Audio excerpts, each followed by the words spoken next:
Saya memulai usaha Luptik Art ini berawal dari mencoba lomba-lomba yang diadain oleh tingkat nasional, yaitu Business Plan Competition.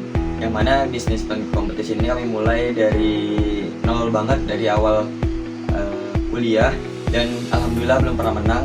Tapi sampai kami nggak patah semangat, kami terus lanjut untuk berwirausaha, dan kesempatan datang itu dari P2MW, yang mana P2MW ini merupakan program dari UNP sendiri untuk meningkatkan minat mahasiswa terhadap wirausaha. Dan dengan dorongan dari UNP tersebut dan dengan bantuan dana yang kami dapatkan, berdirilah usaha ini, Luptik Art, yang mana Luptik Art ini merupakan usaha lukisan plastik yang terbentuk atau kami termotivasi dari banyaknya sampah plastik yang ada di lingkungan sekitar. Apalagi UNP sendiri wilayahnya sekitar pantai, yang mana pantai UNP, pantai sekitar Padang ini merupakan pantai yang lumayan kotor lah ketika dilihat.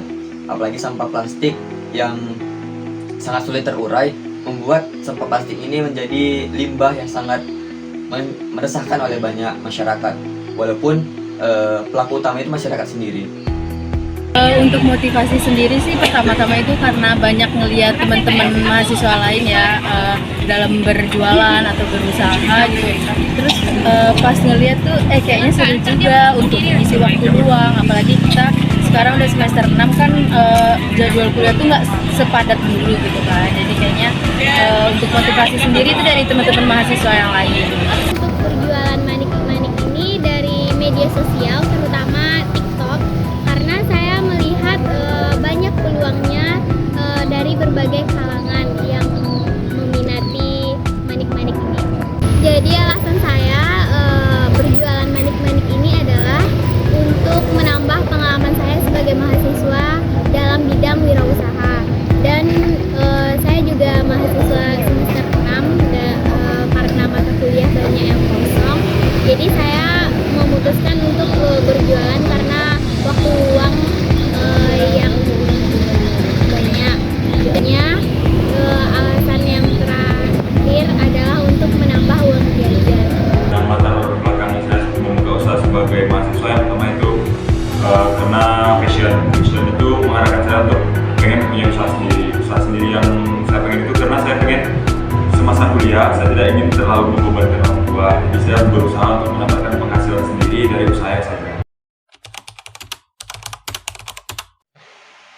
Dan juga dalam memulai usaha ini, karena saya merupakan mahasiswa dan juga sekarang sudah mahasiswa tingkat akhir, bisa dibilang semester 6, cara saya membagi waktu itu dengan saya memiliki 2 rekan tim, yang mana kami mempunyai porsinya masing-masing. Seperti saya itu lebih ke bidang promosi dan juga keuangan, dan rekan saya bagian produksi dan lain sebagainya. Jadi pembagian waktunya seperti itu.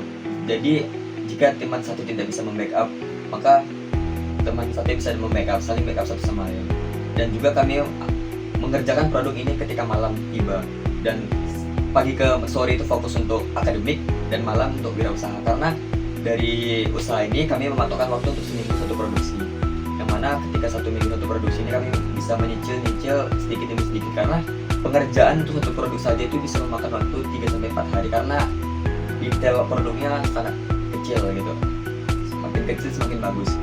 Itulah bagaimana cara membagi waktu kami antar tim gitu. Dan juga di sini Luptik Art sendiri memiliki 3 tim termasuk saya.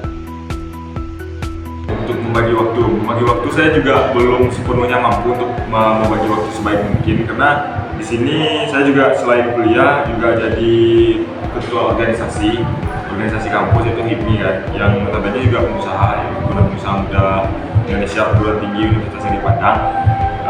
Ditambah lagi sekarang lagi jalanin bisnis. Lebihnya saya lebih meningkatkan di sistem, karena jika kita punya sistem yang baik, maka semuanya akan berjalan dengan baik. Contohnya untuk kuliah, kita datang kuliah, kita selesaikan tugas-tugas yang ada sebisa mungkin, semaksimal mungkin. Nanti di organisasi kita punya tim, punya anggota-anggota yang bakal membantu kita menjalankan organisasi tersebut. Nah, yang terakhir baru di bisnis ini saya juga nggak pure menjalankannya sendiri, saya jadi pemiliknya, saya menjalankan nggak juga. Saya menjadi pemiliknya, tapi saya punya tim untuk menjalankan. Jadi semuanya tertata dalam bentuk sebuah sistem.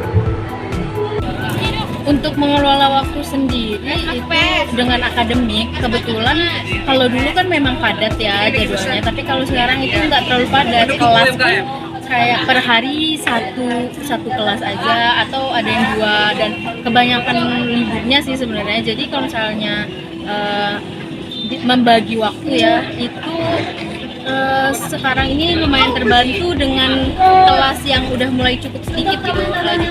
Lagipun semester ini SKS yang diambil juga nggak terlalu banyak.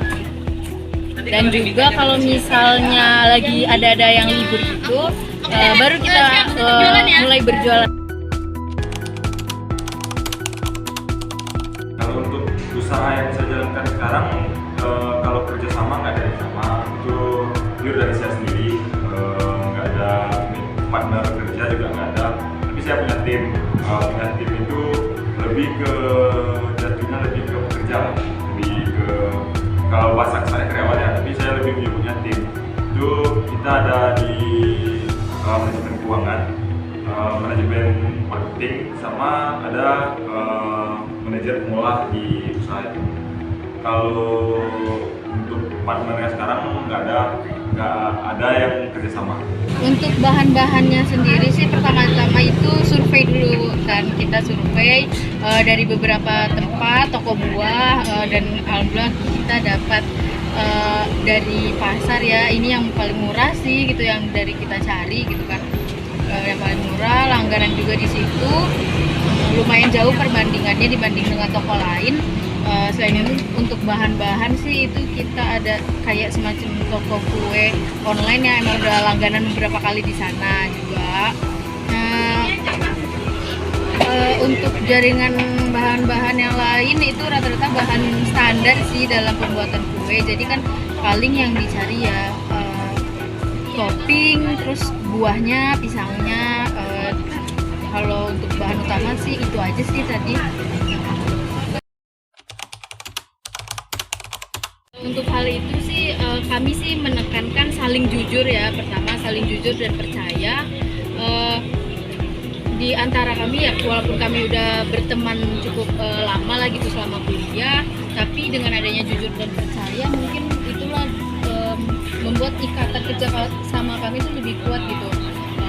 Selain itu mungkin yang kami anut lagi selama berjualan itu, jangan, kalau jualan supaya lebih berkah, kita juga harus jujur kepada pelanggan maupun vendor ya gitu, panitia acara gitu. Bisa kami selalu jujur. Selain itu mungkin kita juga kalau sudah kita laksanakan, kita nggak akan berhenti di tengah-tengah. Apapun kondisinya, kendalanya akan ya insya Allah kita hadapi lah gitu. Kita cari solusinya bersama-sama, jangan pernah berhenti di tengah.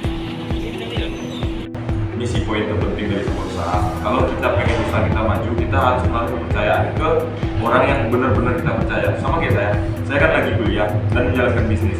Saya mempercayakan sepenuhnya bisnis saya ke orang yang saya percayai. Nah, untuk menilai kita bisa percaya sama orang itu tergantung aspek-aspek yang dia berikan. Kalau dia jujur, dia menjalankan tugasnya dengan baik, kita bisa nggak benar kepercayaan. Karena kalau saya pribadi nggak percaya nih dengan anggota saya, gimana saya mau menjalankan bisnis sedangkan saya masih kuliah.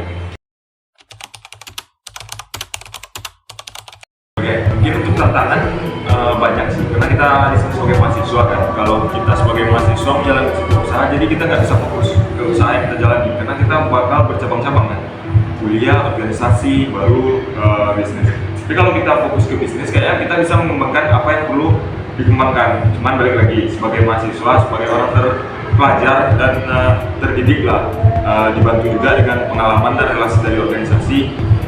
Semua problem-problem yang ada itu bakal kita minimalisir untuk tidak terjadinya sebuah masalah. Bagaimana Abang mengidentifikasi peluang usaha Abang ini?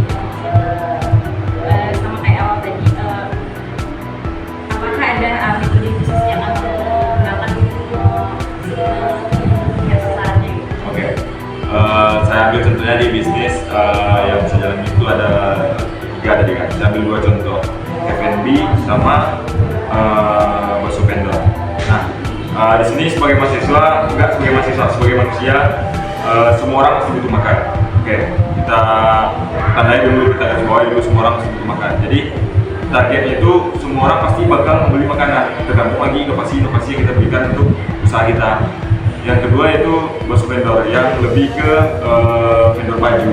Nah, sebagai manusia juga kita pasti butuh pakaian kan, butuh yang kita pakai. Nah, bisnisnya nggak pernah mati itu. Yang saya tahu ada 3 yang berpotensi besar untuk berkembang. Yang pertama bisnis makanan, yang kedua bisnis pakaian, yang ketiga bisnis kosmetik. Nah, 3 bisnis itu yang saya tahu yang usahanya itu bakal saling berkaitan. Makanya saya udah punya dua dari 3 yang jadi target saya. Untuk kosmetik juga lebih ke mempelajari lebih dahulu, karena yang memakai kosmetik itu cewek kan, kebanyakan. Jadi saya juga mempelajari dulu.